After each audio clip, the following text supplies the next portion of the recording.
Good morning everyone, my name is Michelle. I hope you're doing well. Welcome to another video.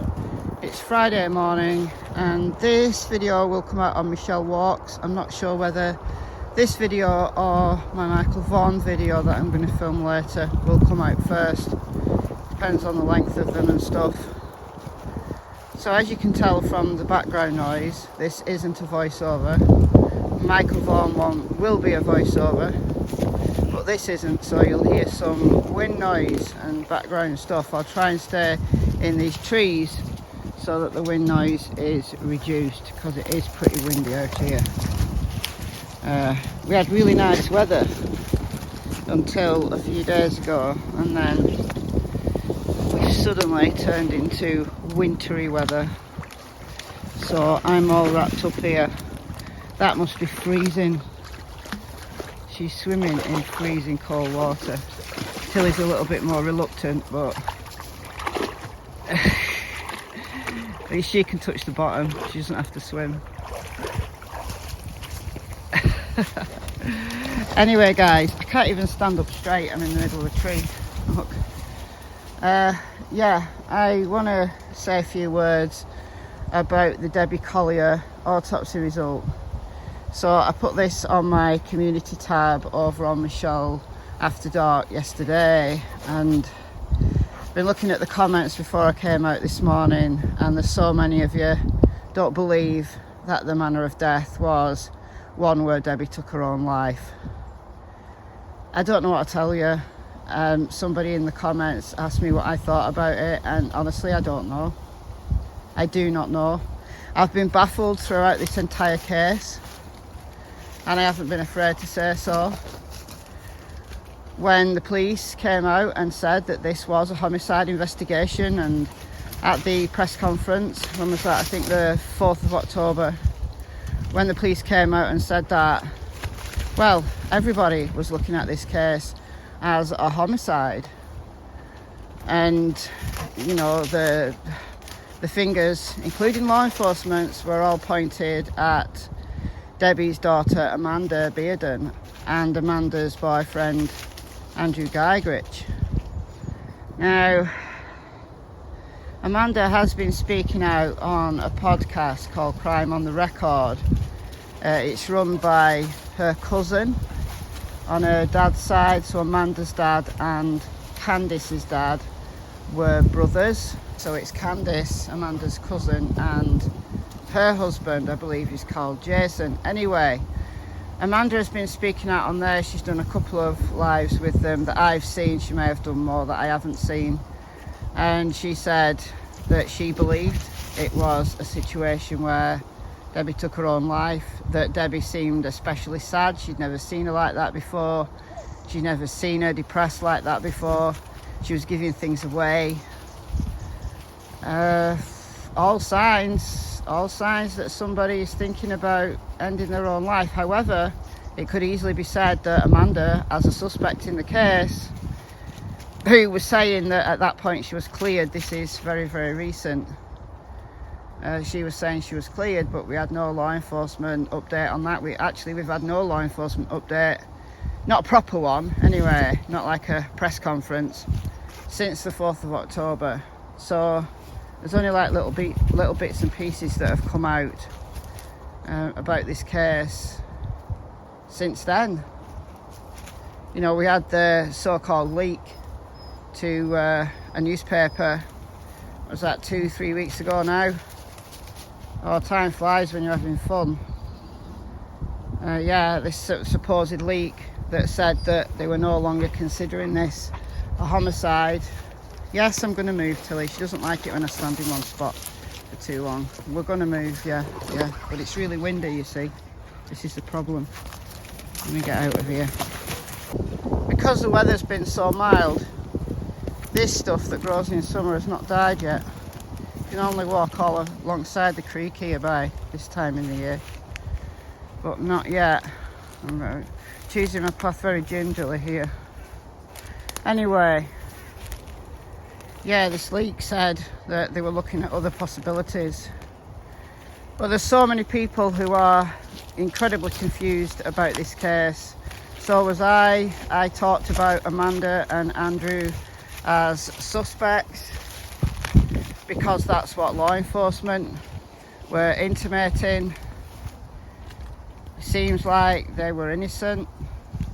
Honestly, I never thought that this was, you know, an intentional loader to that spot murder. Maybe I did at some point, but it just seems so strange. Why that spot? If it was an argument that got out of hand and something really bad happened, I could see that easily. Like, Amanda is clearly a very emotional person. Andrew Geigrich comes across as sometimes angry. I could see how that would happen, and they try and cover it up, but they didn't though, did they? Nobody tried to cover it up. As a murder scene, no one tried to cover it up. Her body was left there. Everything at the scene that she bought at the Family Dollar was all there. I think for weeks law enforcement were confused and said this had to be a homicide because there was no gas can or, you know, tub or anything that would have held an accelerant. So they thought that a murderer had lit the fire and then done one with the gas can but left everything else there. But then they found the remains of the gas can. Her car was just left there at the side of the road. If this was a murder or an argument that got out of hand and Debbie died, surely they'd have tried to at least hide the car. I don't know, it's bizarre. Every angle I've tried to look at has been confusing to me, baffling to me. So this taking their own life, manner of death, honestly makes as much sense as a potential homicide, frankly. It's just as confusing and maybe just as likely. Now, this has come from the medical examiner. Law enforcement have not spoken about this as of me recording this. This is about 8 AM my time on Friday morning. I think it's the 18th of November. I don't know whether there's going to be a press conference. If there is, I'll try and live stream it for you. I don't know. I want to see the autopsy report. So for those of you who don't know, I'm getting nettled to death here. For those of you who don't know, manner of death was taking their own life. Cause of death was inhalation of superheated, basically gas fumes lit from the fire. Thermal injuries, so those are the injuries sustained from the fire. And hydrocodone ingestion. So that's key. Last time I spoke about Debbie Collier, I think it was on a live, I said the toxicology report is going to be vital here.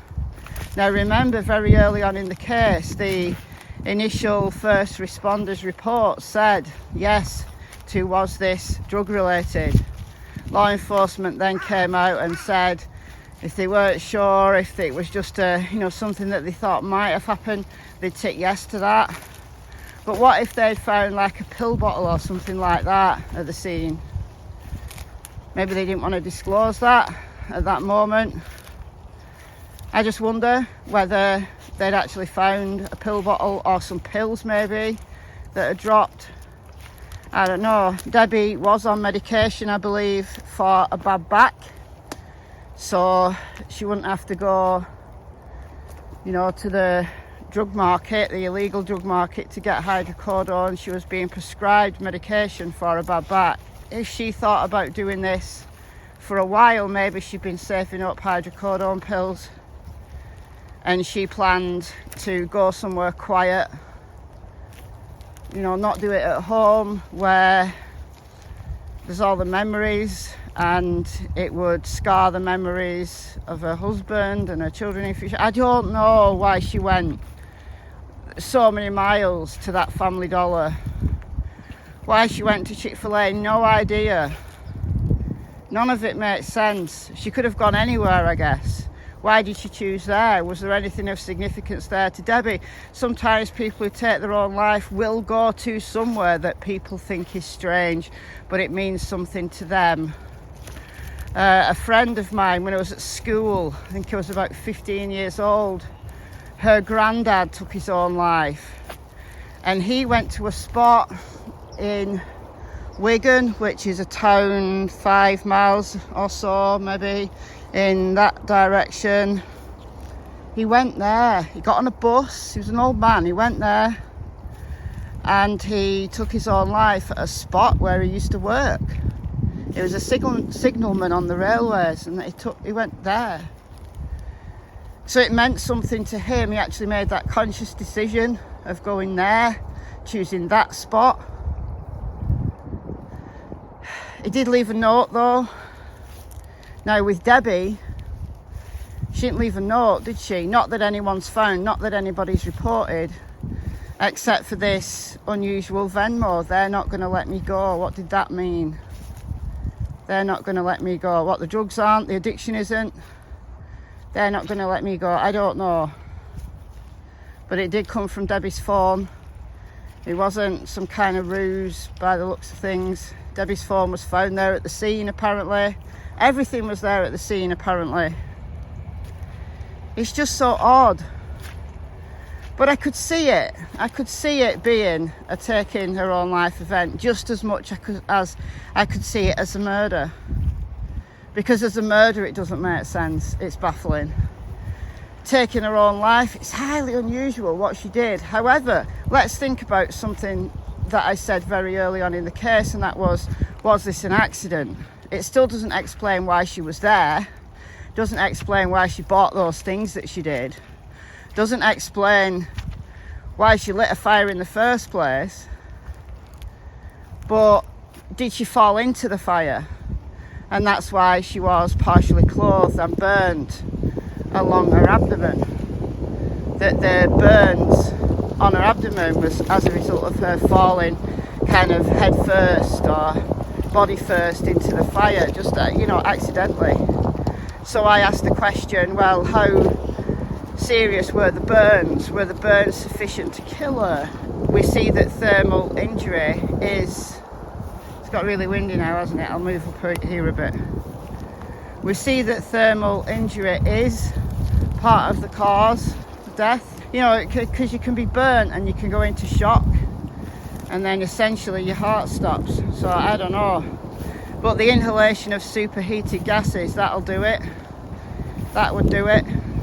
Did she intentionally inhale the gas from the fire? It's a horrible way to die. Or did she go to that spot for whatever reason that I can't fathom? Did she go there and then she was going to take an overdose and sit quietly by the fire and just drift away? Can you imagine that? An overdose is a very common way to take your own life. And perhaps she took the pills and she became maybe more intoxicated than she anticipated, and she was maybe stoking the fire or something, putting more wood on the fire for something, I don't know, and she fell. She fell in, she burnt her belly, she burnt her top, she dragged her top off, but by the time she'd already inhaled the fire and she was panicking, she kind of tried to flee just in a blind panic, trying to grapple her way to safety by this point, but she couldn't, and she ended up grabbing onto a little tree. That's the only way I can see this happening. I want to see the autopsy report. I want to know how intoxicated she was, how much hydrocodone she actually had in her system. Would it have been enough to make her not unconscious but just confused? I want to know the extent of the burns. I want to know the extent of the inhalation damage. I imagine that would be extensive. That would be enough on its own, I think. There mustn't be anything else suspicious on her body, or else there would be a question. Remember, an option for a medical examiner is to say that this is undetermined, as they did with CHORLEY. So for the fact that they've given a verdict of taking her own life rather than undetermined kind of leads me to believe that there weren't any other injuries other than the ones sustained by the fire. which could be explained as being self-inflicted. But I'm confused, you guys. It makes sense. It only makes sense if she was very intoxicated. That's why I want to know the level of the hydrocodone. So she was confused. She didn't really know what she was doing. She was trying to stoke the fire. And then the fire inhalation was accidental. Another thing I want to see, if she wasn't so intoxicated, I want to see the results of things like her web searches. Had she searched for ending your own life in that way? It's a highly unusual way to end your own life.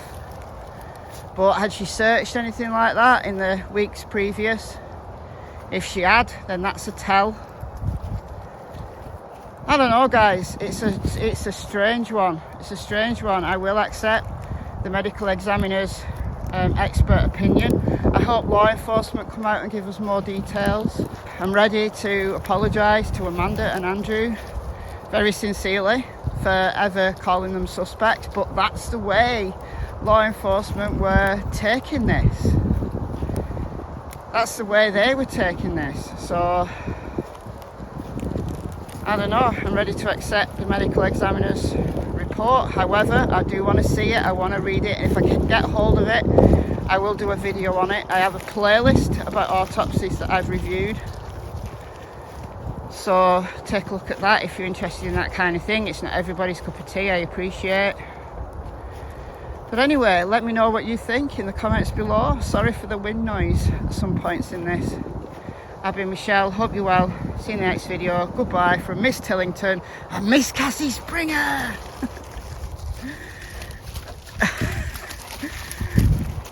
Bye guys. What are you doing? Yeah.